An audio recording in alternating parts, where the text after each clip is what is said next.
Assalamualaikum warahmatullahi wabarakatuh. Kami dari kelompok 9 yang juga orang. Saya sendiri Siti Purnamasari dan teman saya Yang Salsa. Kami di sini akan menjelaskan materi tentang Teori motivasi kerja. Baik, di sini saya akan menjelaskan tentang teori motivasi kerja. Nah, apa sih yang dimaksud dengan motivasi kerja? Menurut Siswanto 2005, motivasi dapat diartikan sebagai keadaan atau kejiwaan dan sikap mental manusia yang memberikan energi atau mendorong suatu individu untuk melakukan kegiatan. Nah, jadi motivasi ini adalah suatu pendorong individu untuk melakukan kegiatan, baik itu dalam pekerjaan, pendidikan, ataupun yang lainnya. Jadi ketika individu itu bisa melakukan hal yang baik dengan sungguh-sungguh ataupun dengan pencapaian yang dia targetkan itu sampai, nah itu bisa dikatakan timbulnya motivasi dalam dirinya. Motivasi timbul itu karena beberapa faktor. Yang pertama, menganggap adanya kekuatan dari dalam. Yang kedua, yang menggerakkan untuk bekerja. Dan yang ketiga, menentukan arah tindakan. Nah, sudah jelas ketika kita sudah memiliki motivasi, sudah tertera dalam benak individu tersebut bahwasanya sudah ada untuk melakukan arah tindakan, tujuan, dan pencapaiannya harus seperti apa. Jadi motivasi itu bisa terlihat ketika individu tersebut sudah melakukan keputusan. Keputusan yang di situ dimaksudnya yaitu sudah siap untuk menjadi pekerja dalam suatu perusahaan. Nah, teori motivasi kerja di sini kita mengambil tentang atau cara pandang Sigmund Freud terhadap motivasi.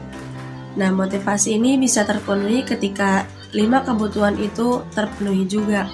Jadi, tolak ukur motivasi itu dari 5 kebutuhan individu ataupun manusia, yang dimana menurut Sigmund Freud itu ada 5. Yang pertama, kebutuhan fisiologis. Yang kedua, kebutuhan rasa aman. Yang ketiga, kebutuhan sosial. Yang keempat, kebutuhan akan penghargaan.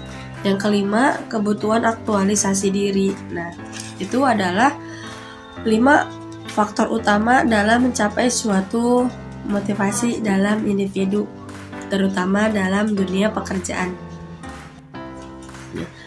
Motivasi terbentuk dari kebutuhan manusia dan pada dasarnya seseorang terlebih dahulu harus mengetahui apa yang diinginkan dan dibutuhkan. Nah, seperti tadi kata Sigmund Freud. Jadi kita harus tahu mana kebutuhan dan mana yang diinginkan oleh kita.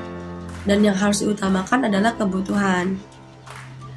Sehingga nantinya dapat mengatur rencana untuk mencapainya dalam pencapaian tujuan. Nah, jelas ketika kita sudah tahu mana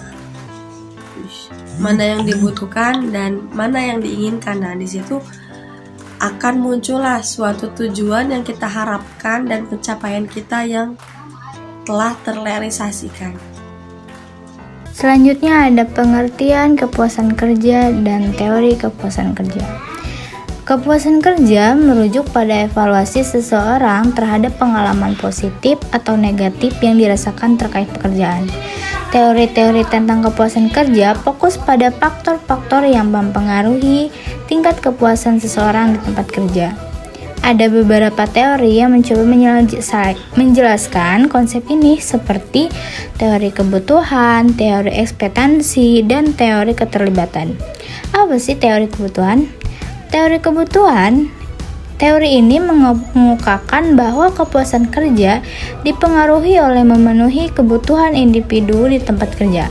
Contohnya, teori hierarki kebutuhan Maslow yang menyatakan bahwa kepuasan akan tercapai jika kebutuhan dasar seperti keamanan, sosial, dan penghargaan terpenuhi.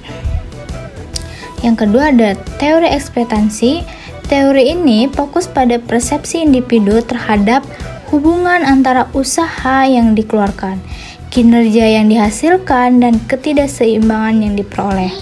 Jika individu percaya bahwa usaha yang diberikan akan menghasilkan kinerja yang baik dan ketidakseimbangan yang memuaskan, maka kepuasan kerja akan meningkat. Dan terakhir ada teori keterlibatan. Teori ini menyoroti keterlibatan atau keterlibatan seseorang dalam pekerjaan sebagai faktor kunci dalam menciptakan kepuasan kerja. Nah, individu yang merasa terlibat secara emosional, kognitif, dan perilaku dengan pekerjaan mereka cenderung lebih puas. Jadi, terdapat berbagai teori lain yang menjelaskan faktor-faktor yang berkontribusi pada kepuasan kerja.